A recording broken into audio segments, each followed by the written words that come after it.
Well, hello there. I'm back. How you guys doing? I'm terrible. Thanks for asking. This week, I have another garbage practice kit from EDAP, Amazon's best and worst supplier of soldering practice kits. This one is going to be a little different. In this video, I'm not only going to be making shit, I'm going to be fixing shit too. So let's get the making out of the way. As usual, here's what we're going to need to put this together. Basic stuff, so no surprises. As always, let's check to make sure everything's here. We have a cornucopia of resistors and LEDs, some IC chips, a ball switch, and all the other components we've come to love. Everything's here. Awesome. Let's get to making shit. So normally, when installing these IC chips, they come with a socket adapter. It's basically just an adapter that you solder to the board so that you don't have to solder the chip directly to it. Honestly, whenever they do come with the kit, I don't use them. I don't like the way they look. They make the board look amateurish. And here at Let's Make Shit, we're professionals. So like an Apple engineer, I'm all form over function. That's never come back to haunt them, so I should be just fine.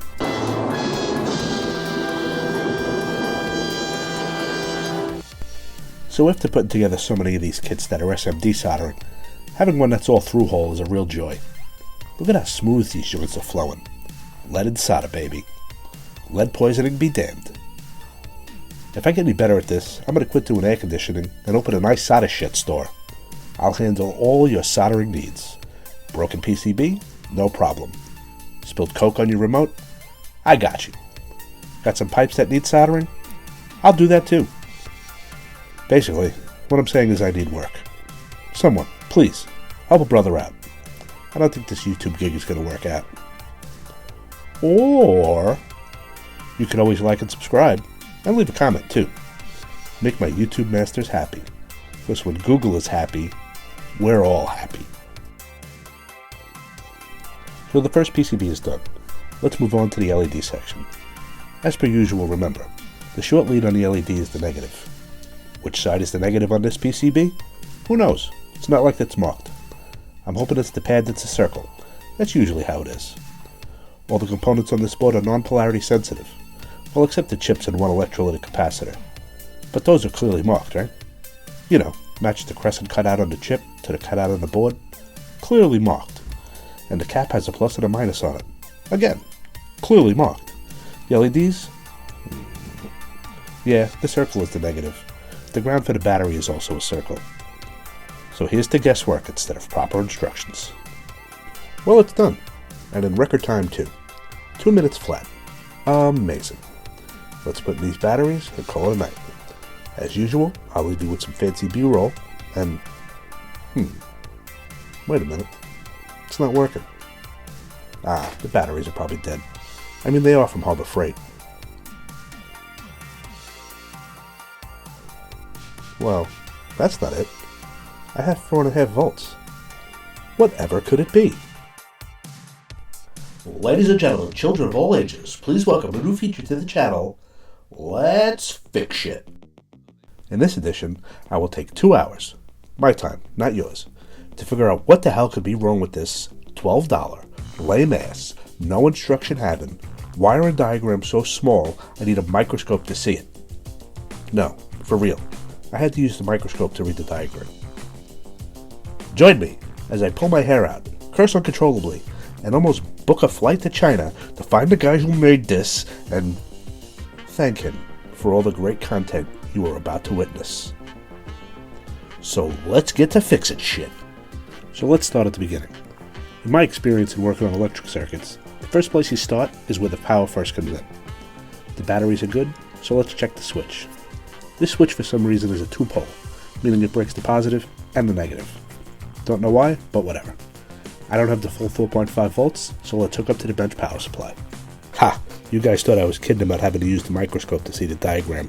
Well, here's proof. So after hooking up to the bench power supply, I got that whiff of burning electronics. You know, that smell. That's why I got my face all up in there. I don't know what happened, it went away.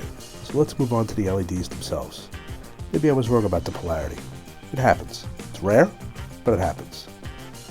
I'm using the diode mode on the meter to make sure all of the LEDs work.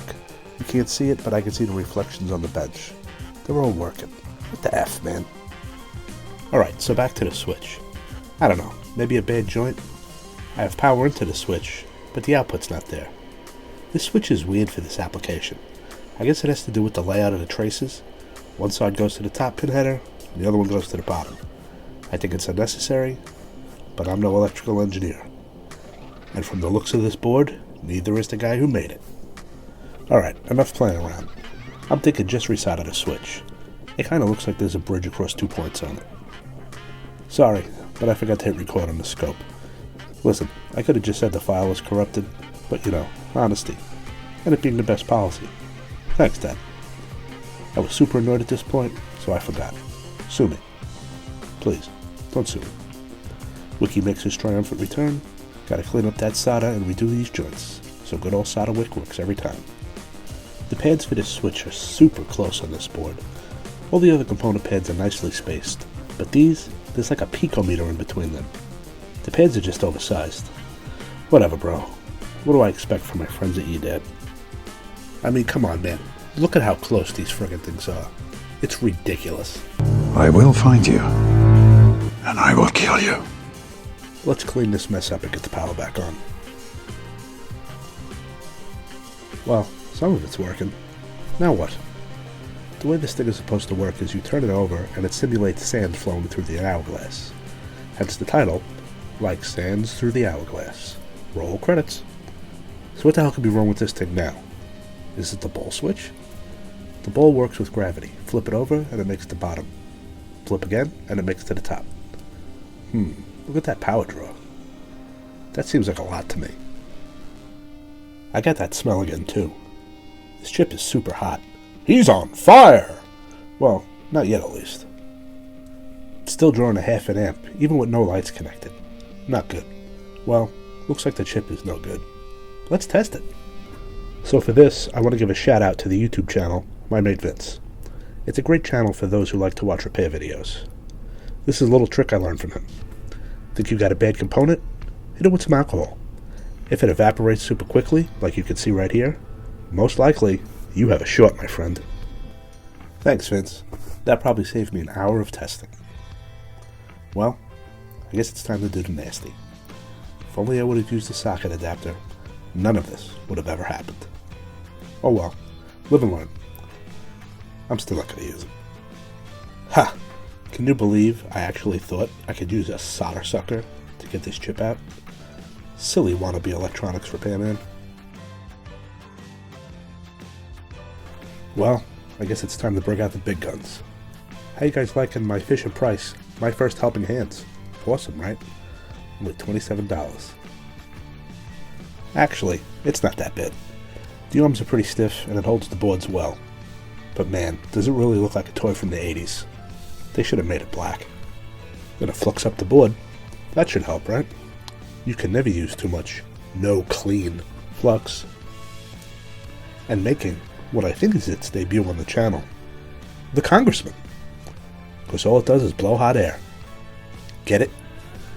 So, I'm not very versed in the use of the hot air station. I've only had to use it 5 or 6 times.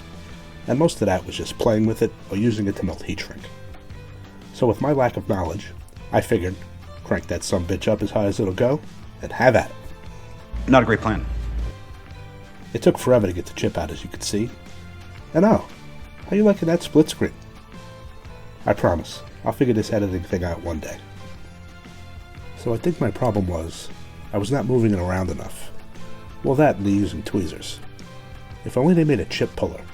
Someone get on that, please. Because I was using too much heat, or more likely because they're plastic, I wound up having to pull the pot and the switch too. Those came out pretty easy, thank Odin, so hopefully we're back in business. You know, I don't even think I figured out why the chip fried. I'm gonna blame the switch, but it could have just been a bad chip for all I know.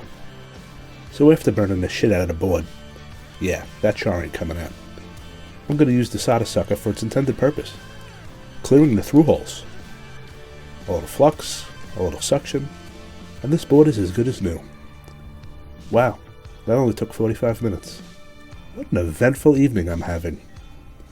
Remember being young and going out with your friends till 5 in the morning? Yeah, me neither. Welcome to a fun-filled Saturday night for a Gen Xer. Where did life go? So on Amazon delivery, and $8 later, I'm the proud owner of 20 CD4069 UBE chips. Let's take one out of the package and put the rest in the drawer never to be used. Well, unless I do open that iSOTA shit store. And no, I'm still not going to use a chip socket. Life lessons be damned. So this went in as easily as possible. Hopefully I got the orientation right. A new 10K potentiometer and a new switch. Taking care to make sure there were no solder bridges this time. And you know what? This adventure is finally over. I had a good feeling this time. I mean, what else could have been wrong with it anyway? Well, would you look at that? Finally, I now have an electronic hourglass. Christmas came early this year. So, that was fun. What do you guys think about my first repair video? I mean, I know I'm the one that broke it, but does that really matter? It's the journey, right? Not how you got there. I know I sounded like I wanted to kill people in this video, but I really do like fixing this stuff. This one was just frustrating. I mean, I fix stuff for a living. This is just a new kind of fixing for me. And I know I've said this before and it's cliche, but if I can learn to do this stuff, so can you. I started doing this roughly a year ago, a couple hours a week playing in my basement. And look at how far I've come. Ready to open a repair shop. That's sarcasm, by the way. I'm happy fixing my AC units for the time being. But hey, you never know. I'm getting too old to keep doing manual labor. Compressors are heavy, man. And with that, I'll leave you with some crispy B-roll. And as always, thanks for watching.